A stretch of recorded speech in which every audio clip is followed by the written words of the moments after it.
Então tá, pessoal, vamos lá, vamos tentar o microfone aqui, vamos ver, alô, alô, alô, todas me ouvindo, dá para falar daqui, mas dá para falar daqui também. Chego perto, a voz chega? Sim. Eu gosto dessa aproximação com vocês, até porque vocês estão um pouquinho dispersos, eu gosto de chegar próximos. Ter vocês próximos e próximas. Olha só, o Quinta Maldita, né, é um projeto nosso, ele surge em 2017, é um projeto em que eu e o Márcio articulamos ele a partir de um lançamento de um livro em Florianópolis, e ele brinca muito com essa ideia daquilo que é uma quinta. Né? Para os portugueses, tem essa coisa da quinta ser uma espécie de um terreno, ser uma espécie de um espaço. Né? E a ideia de trabalhar com essa palavra, que ela em alguns momentos ela pode nos incomodar, né? Aquilo que é maldito, por exemplo, e como num determinado momento parece que essa palavra maldita, em algum momento ela tem o outro ponto, né? O bendito, né? Ou seja, daquilo que é da relação também do maldizer. Em algum momento lá na escola, lá atrás, né, nos ensinaram que parece que as palavras elas têm que estar sempre certas nos respectivos lugares. Né? Então tem um poema que a gente brinca e que abre as nossas apresentações de vez em quando, que passa por esse exercício da palavra na sua oralidade.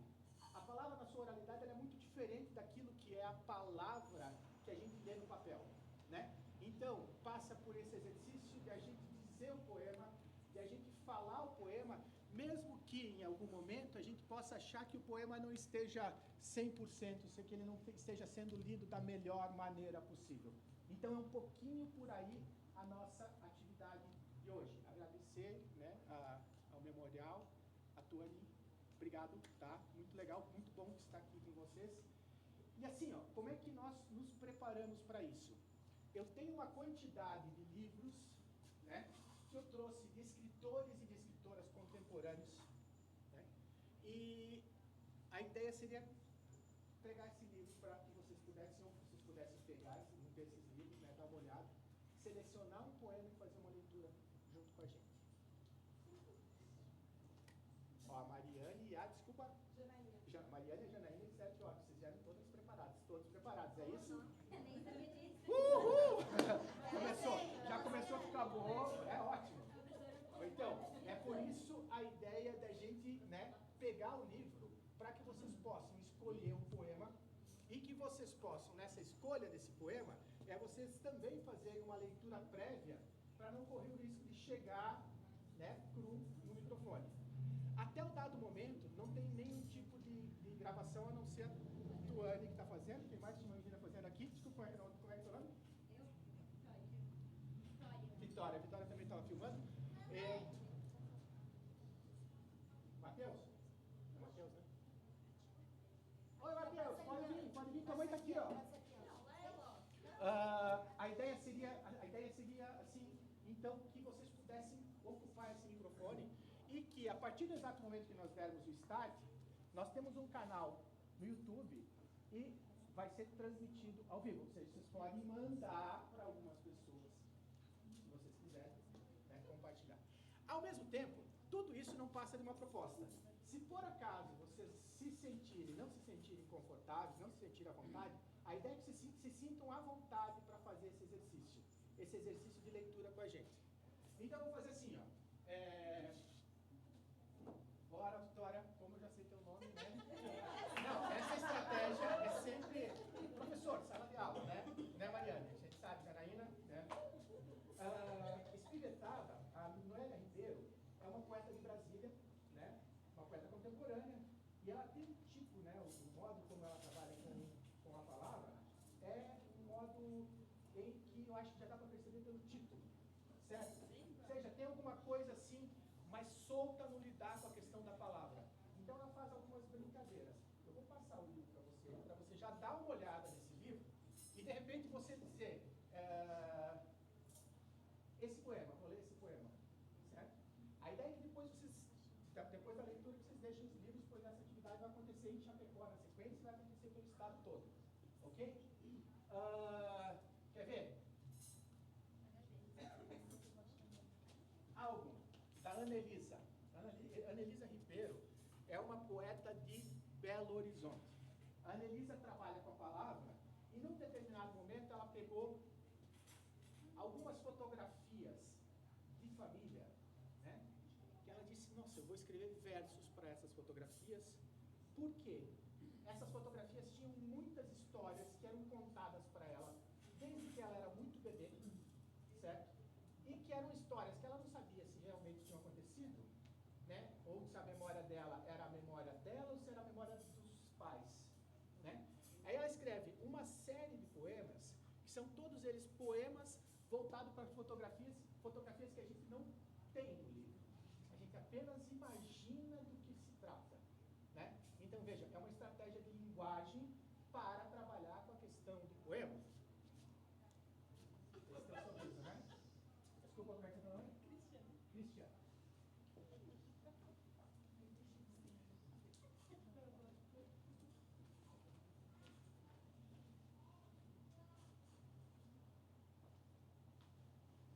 Gil Pires. O Gil Pires é um poeta do Maranhão, de São Luís, ele mora em São Paulo, né? Queria falar do deserto dos dias apressados. Eu vou pegar o meu óculos e eu vou ler acho que é o primeiro poema dele que eu acho lindo, lindo. Deixa eu ver se eu lembro dele. Eu gostaria de falar do deserto dos dias apressados. Olha só como é que ele começa o poema. Nada coincide com essa sozinhez. É uma palavra que para nós aqui no sul a gente parece que causa impacto, né? Ou seja, sozinhez, daquilo que é ligado à questão da solidão, de estar só. Então olha só como é que começa o poema dele. Agora eu vou dar sequência nele. Nada coincide com essa sozinhez. Olho, aumentativo de ausência. O espelho não devolve mais do que sujeitos e interjeição. Queria falar do deserto dos dias apressados, do cemitério sobre os ombros, de como o olho se organiza para ser uma lua inóspita no caos sonoro da ausência. Mas insisto em fundar alegrias como um clown que madruga para dar bom dia ao corredor vazio do prédio onde mora. Clown, ok? Palhaço, ou seja, como alguém que está sozinho no mundo. A tônica do livro, ela passa por esse espaço que é o espaço da solidão. Está lida com a palavra dentro de um outro lugar, né? Ou seja, já é um outro modo de lidar com a palavra. A palavra ela tem várias maneiras com as quais a gente pode vir a trabalhar com ela. Ora, quem gostaria de trabalhar com esse? Vai então lá. Bora lá, vamos ver se eu lembro. Vitória, Cristiane, Thiago. E o Ederson, tá ali.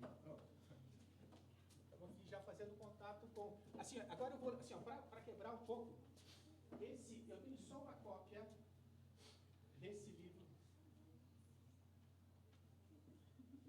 Eu só tenho uma cópia desse livro, né? E essa cópia já está com a Renata. Né? É um poema que eu escrevi para criança. Tá? É um poema que eu escrevi para criança a partir da ideia de um arquipélago. É o título do poema. Certo?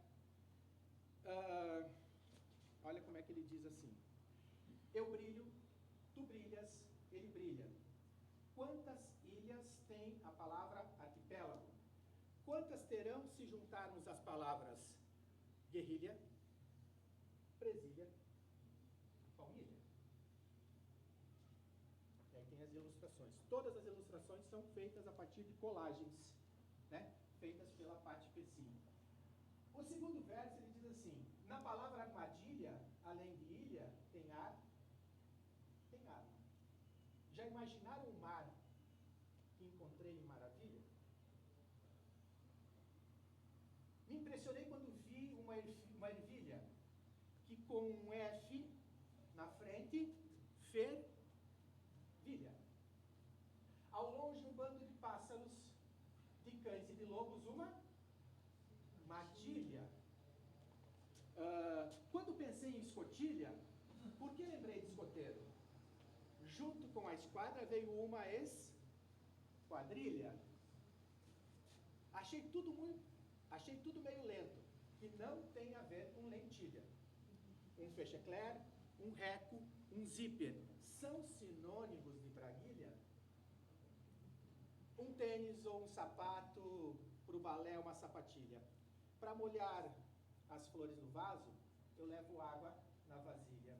Fizeram um bolo delicioso com uma pitada de baunilha para comer no café da tarde com torta de morangos e baunilha. Estava com dor de garganta e me deram uma pastilha. Nos dedos eu uso anéis, no pescoço, gargantilha. Uma carta no correio, no colégio, uma cartilha. Várias palavras com C, que é diferente de cedilha. Mesmo correndo algumas léguas, fiquei distante algumas milhas. O Brasil surgiu depois do Tratado de Tordesilhas. Mantendo o verso na história, tem a queda da Bastilha. Tem até quem não lembra, mas quem gosta compartilha. Até o dado momento, toda a estrutura do verso, ela se dá em quartetos, né? Aí, para finalizar, pois não importa o formato, redonda ou redondilha, comecei com um quarteto, terminarei com uma cestilha, naufraguei a tua procura, ainda moro numa ilha. Né? Então, assim, ó, todo um jogo de palavras para desmontar aquilo que eu comentei com vocês. Aquilo que é dentro da estrutura da palavra, quais outras palavras, né, possíveis de você perceber quando você lê a palavra, né?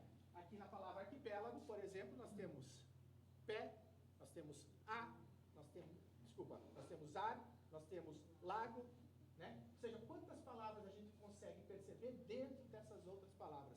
Então eu trabalho muito com as crianças nessa fase dos 5º, 6º, 7º, 8º ano, para que eles percebam aonde. Eu faço o jogo contrário daquilo que é um professor de língua portuguesa, tá?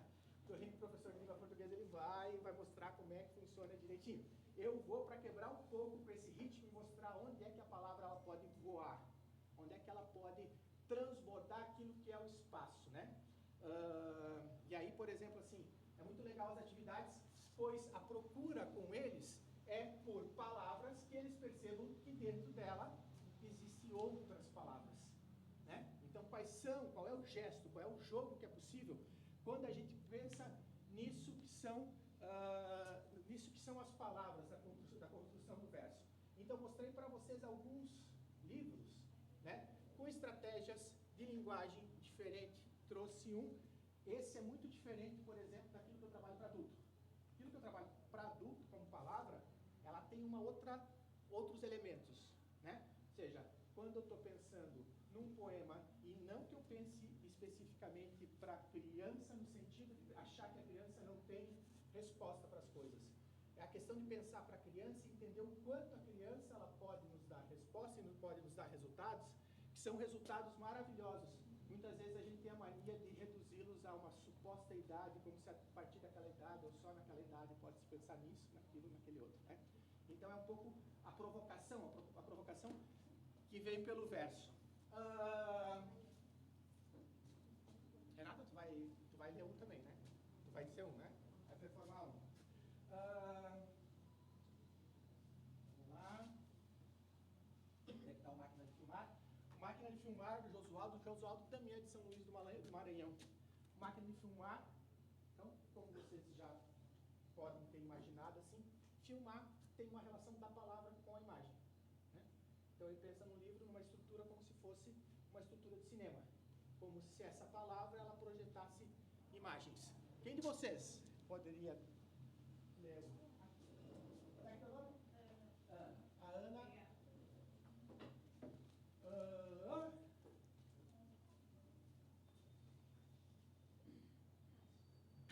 Jorge Vicente, um poeta português contemporâneo, né? Já tem uma outra lida com a palavra, num rebuscamento da associação daquilo que é a nossa língua portuguesa falada no Brasil na relação com a língua portuguesa falada em Portugal, né? Ela tem ligeiras maneiras assim de como a gente pensa e como, por exemplo, para provocar um pouco essa questão assim, o verbo ouvir, né? Eu ouço e eu ouço. Em português, em Portugal, está certo? Como coisa e coisa. Né? Então, tem várias palavras que dentro do português de Portugal, né? Ou seja, a gente não tem por conta da questão das regionalidades. Em que momento, por exemplo, no Brasil, parece que se perde um pouco essas regionalidades ou que elas não são valorizadas? a importância dos regionalismos, né? A gente, para pensar um pouquinho, Mário Quintana, né? A tradução dos poemas feitas pelo Mário Quintana é muito diferente daquilo que é a tradução do eixo Rio-São Paulo. O Mário Quintana, ele acrescenta uma ironia na hora da tradução dos versos, que é muito diferente do modo como se lida com essa ironia em outros estados. Por que isso acontece? Por conta daquilo que é a bagagem que ele está, por conta do contexto em que ele se encontra. Ora.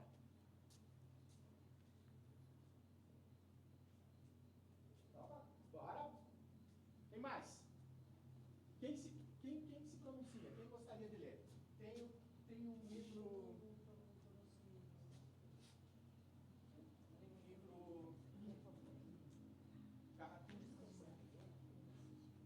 José Inácio Vieira de Mello, de ele é de Alagoas, agora não lembro se ele é de Maciel, mas ele vive em Jequié, no interior da Bahia. Pode ser?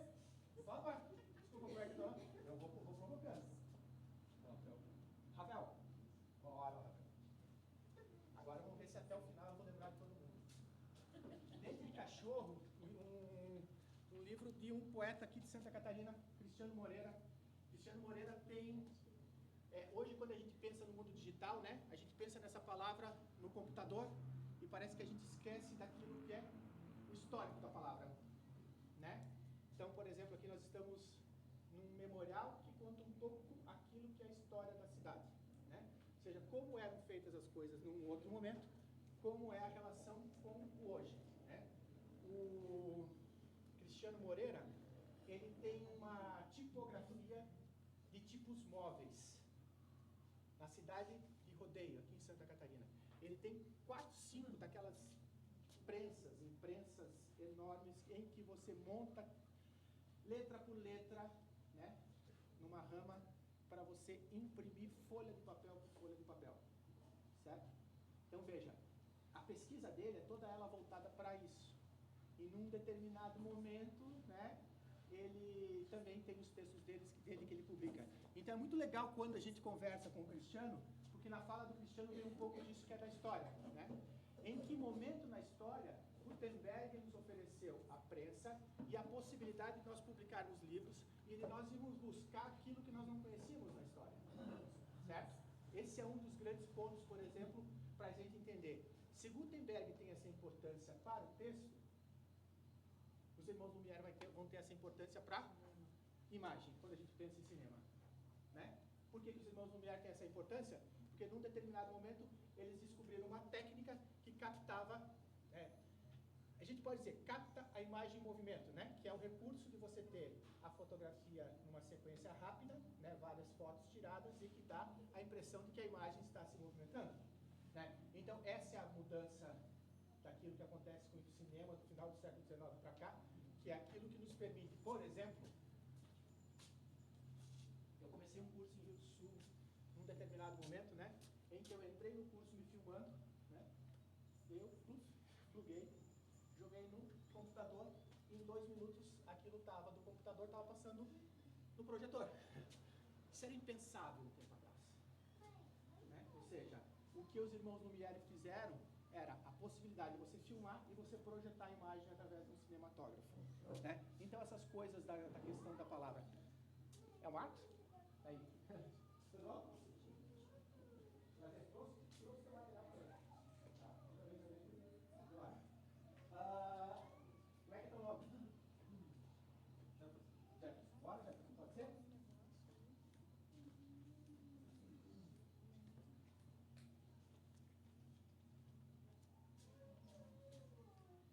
Ricardo Aleixo, poeta de Minas também, poeta negro, contemporâneo, e que tem uma poesia muito forte também com a questão da imagem, né? Ele tem muito daquilo que ele trabalha, no sentido de ter poemas com essa... em que ele rearticula o modo como o poema está presente no papel, né? Então essa rearticulação dele, esse modo como ele monta, ele vai montando os versos de maneira diferente, não tem aquela sequência lógica. Pode ser? Como é que é teu nome? Débora. Bora. Assim, ó, a ideia é que vocês se sintam à vontade, certo? Se vocês olharem para o texto e não bater o texto, troca colega, vai manuseando ele, sabe? E aí, para a gente começar e poder fazer uma atividade juntos. Tem uma, deixa eu ver se tem uma Xéria, uma poeta de Santa Cruz, né? Mas mora em Florianópolis há quanto tempo? Tempão já, né? 15, 20 anos. Ela é professora na UFSC.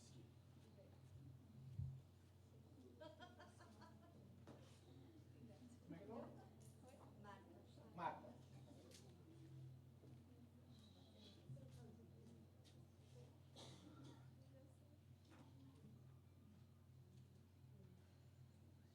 Ademir Demarque, poeta de Maringá, que mora em Santos. Esse já tem um tom mais político. Tem uma coisa mais pegada, pensando na questão da estrutura política brasileira. Quem? Ali. Aqui as meninas ali, elas estão muito quietinhas ali, ó. Ela? Janaína? Quem? Matheus?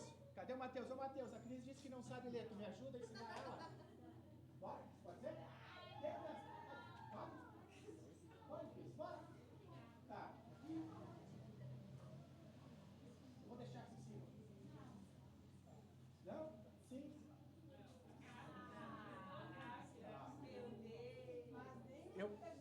Tá, assim, eu vou fazer o seguinte, deixa eu buscar o peixe.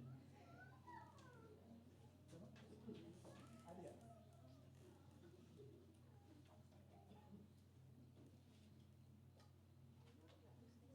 Olha só. A Cláudia Yara Vetter, que é uma poeta de Blumenau. Bora? Pode ser?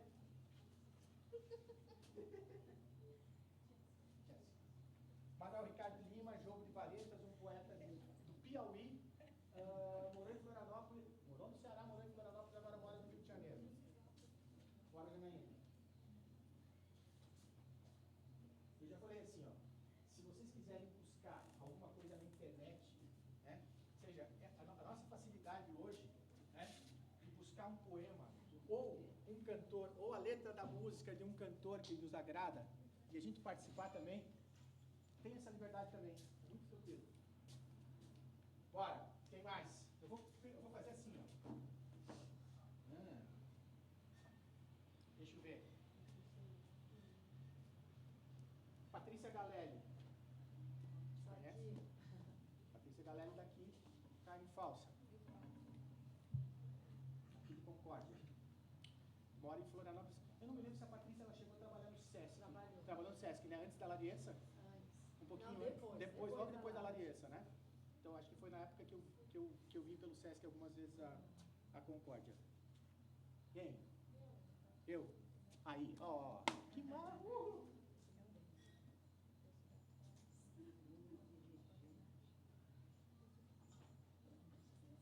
Trabalho, desculpa, como é teu nome?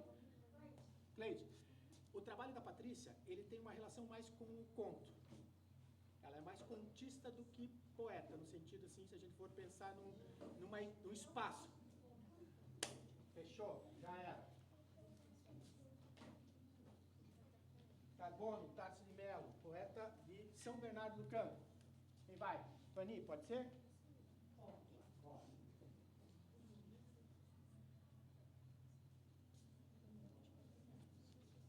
Agora eu vou fazer assim, ó. Para.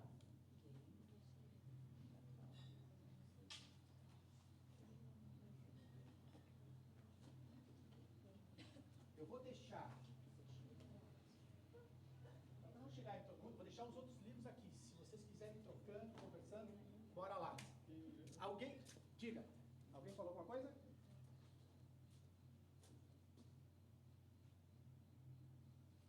Leram, meninas? Espivetada. Chegou a dar uma olhada no falei. Pegou o timing quando ela estava na questão da palavra? Mais ou menos? O que você selecionou? Entre a vida e a morte. Ótimo. O da Ana Elisa. Já são poemas mais curtos, né? Sabe? Daria para ler 2 ou 3. Mas assim, ela tem um jogo de lidar com a palavra. Tinha uma história que ela conta. Eu trabalhei com ela no SESC a gente fez para o Espírito Santo junto, Bahia e Pernambuco.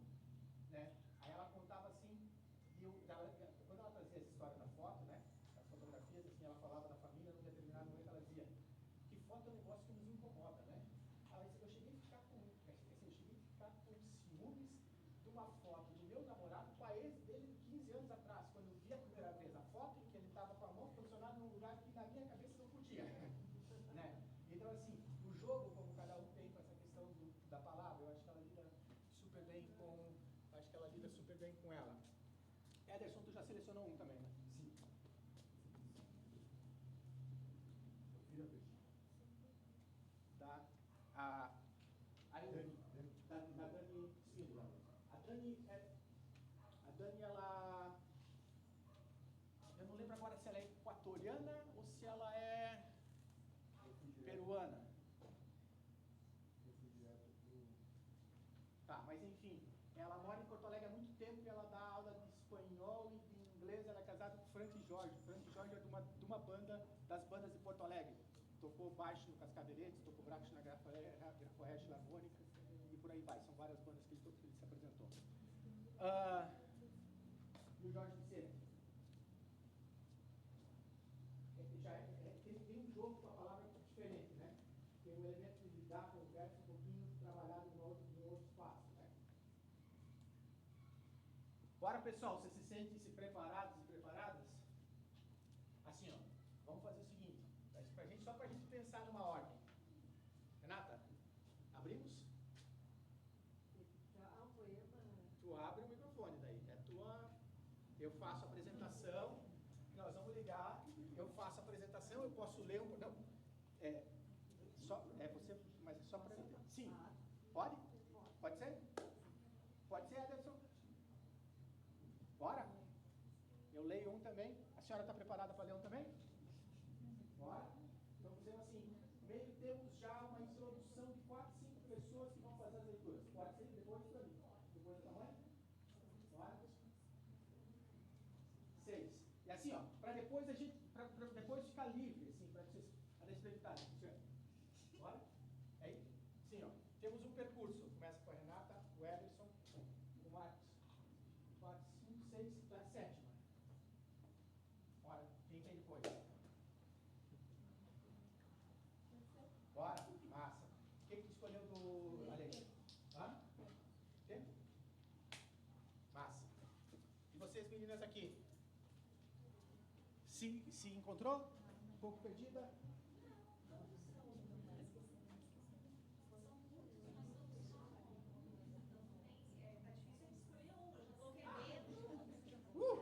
Que massa!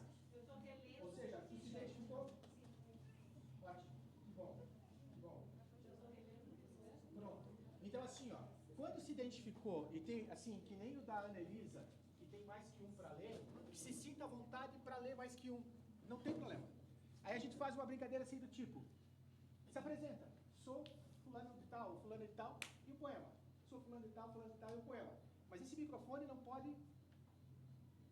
Ele tem que estar todo momento sendo alimentado. Então, Renato, tu vai me ajudar? Pode ser? Se em algum momento não vir ninguém, você vem pro segundo teu. Tá. Tá topado? Top. Coloquei numa fria agora, hein?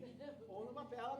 Eu nem sabia que tinha que preparar um poema. Mas sim, daí você pode ler, não tem segredo. Não, mas eu sei um monte de poema. Bora. Perguntas, coisas, alguma coisa em relação à questão da palavra, né? Seja dessa... Diga, Márcio. Acho legal falar da Renata, do trabalho que ela tem aqui também, né, de poesia. Bora, Renata. Diga. Então, gente, eu tenho um trabalho aqui no Memorial, chama-se, né, Lagar Espremedura de Palavras. Uma vez por mês, eu interpreto poesia brasileira, internacional, local. Sempre eu escolho um poeta ou uma poetisa por mês. Então, sempre no último sábado, a Tônia está publicando ali nas redes sociais. Então, Lagar Espremedura de Palavras. Dia 29 de abril, às 18 horas, no sábado. Já temos convidados para passear e vir aqui escutar uma poesia linda, relatíssima. Eu desconstruo e coloco a poesia dentro do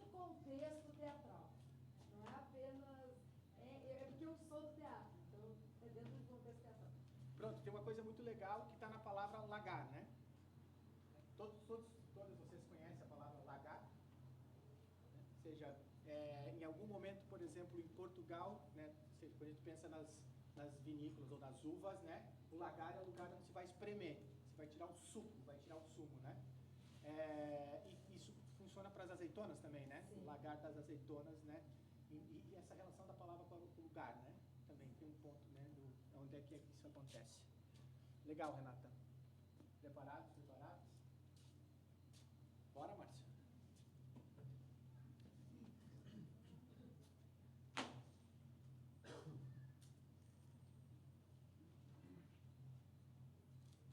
Olha, o mais legal é que a aula é até às 10, é isso, né? Tem tempo para ler um monte de coisa, né? Se agora são 7h30 para 7h40, nossa, vai dar para passar a noite ou depois, ou senão a gente pode enxugar o negócio e depois continuar conversando. Tem segredo. Eu sou bom de papo, eu adoro conversar. E aí eu vou ajudar você se por acaso o microfone estiver mais alto, mais baixo, eu venho aqui, tá? Não vou deixar vocês na mão. Alô, atenção. Ok, Márcio? Tá valendo? Segura aí. Tô segurando. Segurei.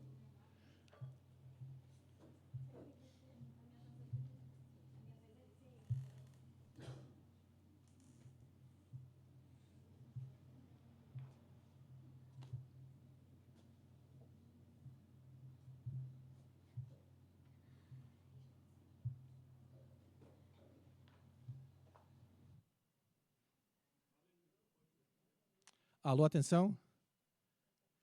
Aí, Tony, olha só, o óculos também. Eu falo, daí a hora que eu vou ler não adianta. Não tem jeito. É impressionante. Chega uma idade que a gente vai...